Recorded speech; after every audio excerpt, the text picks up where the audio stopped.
आज का जो कार्यक्रम है क्या?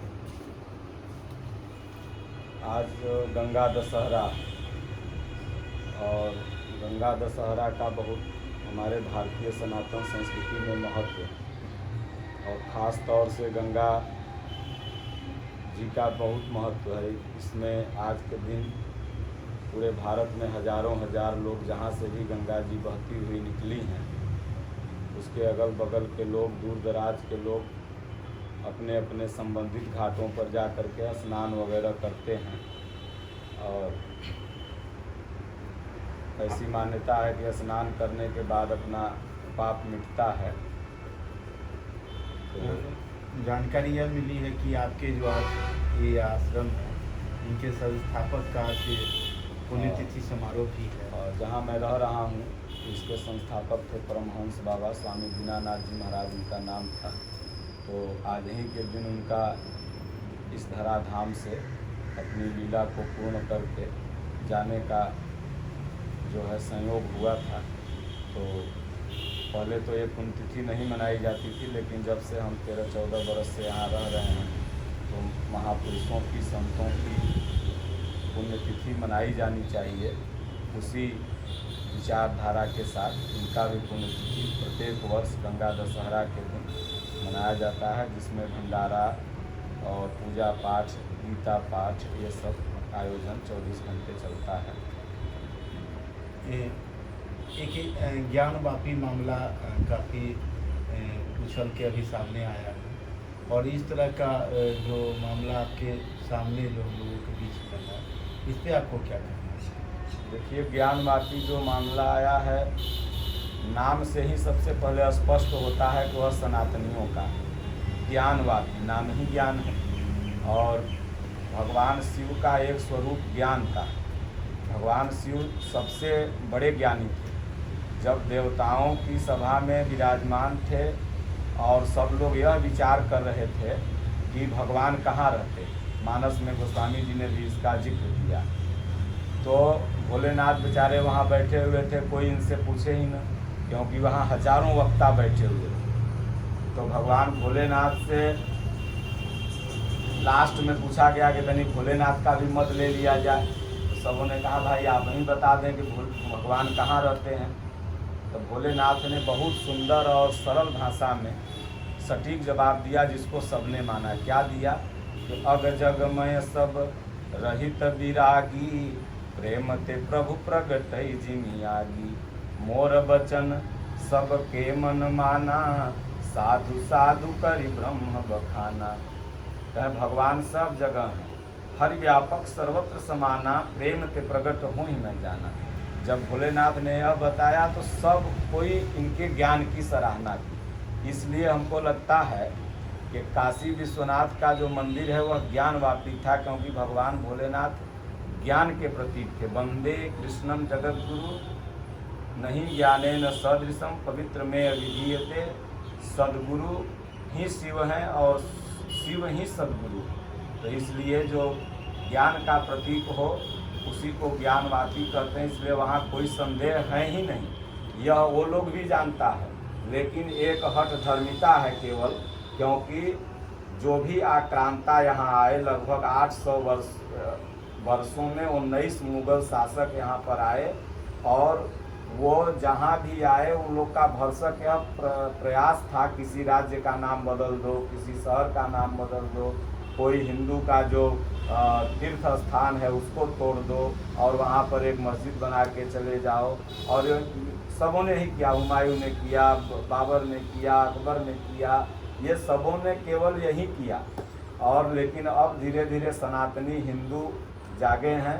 इसमें मोदी जी को श्रेय जाता है, क्योंकि जब भारत का एक प्रधानमंत्री धोती और चंदन लगाने में नहीं शर्माता है, तो हमारे प्रत्येक सनातनियों को अपनी वेशभूषा और अपनी संस्कृति को फॉलो करने में नहीं शर्माना चाहिए।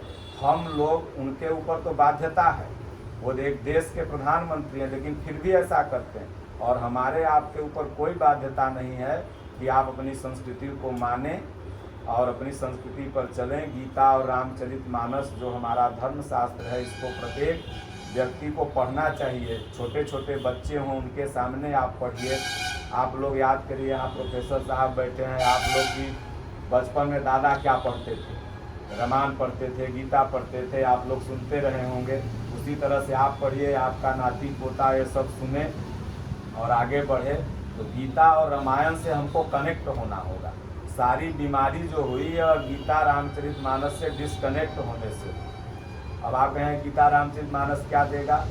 गीता रामचरितमानस वही देगा कि जो बुढ़ापा में मॉडर्न संस्कृति जो भी लोग अपना रहा है, तो बुढ़ापा में उसको बेटा लोग कहाँ भेज दे रहा है? वृद्धाश्रम में। कहता है तुम हमको हॉस्टल में डाला तो हम तुमको वृद्धाश्रम में डाल दें। अच्छा, एक प्रश्न है कि जिस तरह से ज्ञानवापी मस्जिद में जब जांच हुई या किसी प्रकार से वो प्रकट हुए, अब लोगों का मांग है कि ताजमहल या अन्य जो मस्जिदों है वहाँ पर भी मुकाबरा है, वहाँ पर भी इसकी जांच की जाए। तो इससे आप सहमत हैं? हाँ, बिल्कुल सहमत हैं। देखिए, भगवान आस्था का विषय नहीं समझे। भगवान तो हृदय में प्रकट होते हैं, लेकिन वहाँ पर करोड़ों हिंदुओं की आस्था है। और वहाँ पर मतलब के राजा विक्रमादित्य जी जो हमारे देश के कहिए एक तरह से विश्वकर्मा उनको माना जाए धार्मिक क्षेत्र में, तो उनके द्वारा वह बनाया गया एक मतलब के विशाल प्रतिमा थी। और उन लोगों ने उसको वजू खाना बना के रखा था, कोई को जाने नहीं दे रहा था। और ऐसे अगर हर जगह जांच हो, क्योंकि भारत सनातनियों का है, तो हर जगह ऐसे ही मिलेंगे। और कहने का मेरा तात्पर्य है कि भगवान हृदय में हैं, बाहर उनको नहीं ढूंढा जाएगा। बाहर जितने भी तीर्थ हैं वो हमारे संस्कृति को प्रकट करते हैं, अच्छा, इसलिए हर जगह जांच हो। एक चीज़ और है सर कि यहाँ पे अगर किसी धर्म के साथ उनके मंदिर मस्जिदों के साथ अगर छेड़छाड़ की जाती है, तो कहीं ना कहीं से उनके ऊपर भी तो आघात पहुँचता है कि अगर हमारे धर्म में जैसे हमारे छेड़छाड़ हम लोग कहाँ कर रहे हैं? छेड़छाड़ तो हम लोगों के साथ हुआ है, नहीं समझ रहे हैं। छेड़छाड़ तो उन लोगों ने किया है, और उस समय सनातनी हिंदू सोया हुआ था। कहिए तो भारत के एक बहुत बड़े वर्ग को अशिक्षित रख दिया यहाँ के बुद्धिजीवियों ने। और एक वर्ग था जिसको केवल अस्त्र चलाने का अधिकार था, और एक वर्ग था जो पढ़ाई कर सकता था। जो पढ़ाई करने वाला धर्म गुरु लोग था, वही लोग भटक गया। और प्रथम आक्रमण जब होता है सोमनाथ मंदिर पर, इसको भी नहीं नकारा जा सकता है, वहाँ पर फिर शिवलिंग स्थापित किया गया।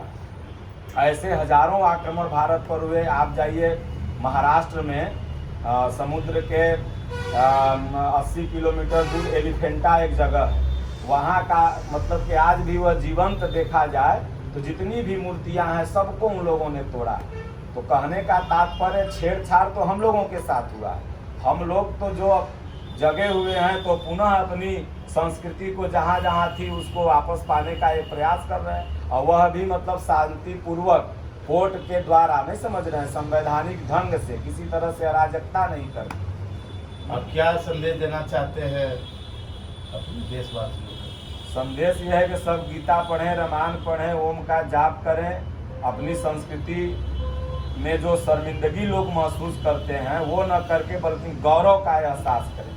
आज तिलक लगाने में, धोती पहनने में, हिंदी बोलने में, संस्कृत बोलने में, माई बाप का गोड़ छूने में, गुरु महात्मा को देख करके प्रणाम करने में, युवाओं में, जनमानस में एक शर्मिंदगी की भावना है, लज्जापन की भावना है। इसको निकाल के बाहर फेंको।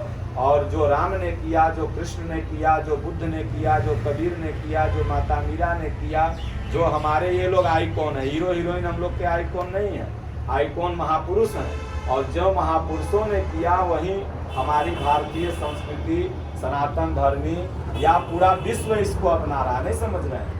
पूरा विश्व हमारी संस्कृति को अपना के आज शांति प्राप्त कर रहा है। इसलिए सब अपने संस्कृति पर गर्व करें, शर्मिंदगी न करें, यही हमारा उद्देश्य है। और गीता रामायण, एक श्लोक गीता, दोहा रामायण डेली हर घर में होना चाहिए। अगर ऐसा होगा तो सबसे पहले वह घर में दुनिया भर का दुख दरिद्र तो मिटेगा ही मिटेगा। सबसे बड़ा होगा कि उसके जितने भी लोग होंगे संस्कारी होंगे।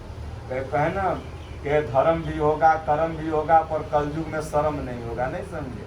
तो शर्म खत्म हो गया है, और जिस घर में शर्म है, लज्जा है, बहू बेटी में, भाई में, भतीजा में, चाचा में, भतीजा में, बाबा में, दादा में, तो वो आगे बढ़ेगा और उसी घर को लोग संस्कारी बोलते हैं।